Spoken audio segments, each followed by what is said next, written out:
Okay, wait. Let's stop the fighting and really find out what the difference is between whiskey with an E and whiskey without an E.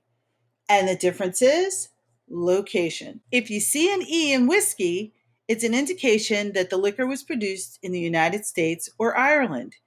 If you see whiskey without an E, it means that it comes from either Scotland or Canada, India or Japan. Now that we have the E's sorted out, let's talk about bourbon, rye, and scotch. For liquor to be considered a bourbon, it must be made in the United States, it must contain 51% corn, it must be aged in new oak barrels, bourbons may not be blended, they must age a minimum of 2 years, and contain absolutely no added flavoring, coloring, or additives. Rye whiskey, on the other hand, must be made from at least 51% rye.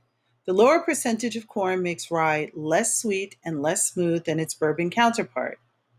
Prior to the 18th Amendment and Prohibition, rye was extremely popular, which brings us to scotch.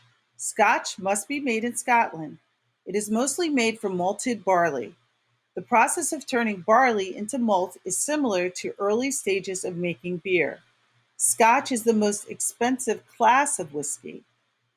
It should never be served over ice, but instead served neat with water on the side. And just as a point of clarity, when you serve liquor over ice, it's considered on the rocks. When you ask for liquor neat, it means nothing is included with the liquor, not even ice.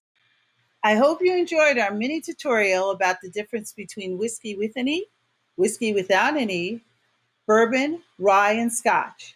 If you want to learn more, go to chances.com and book a class.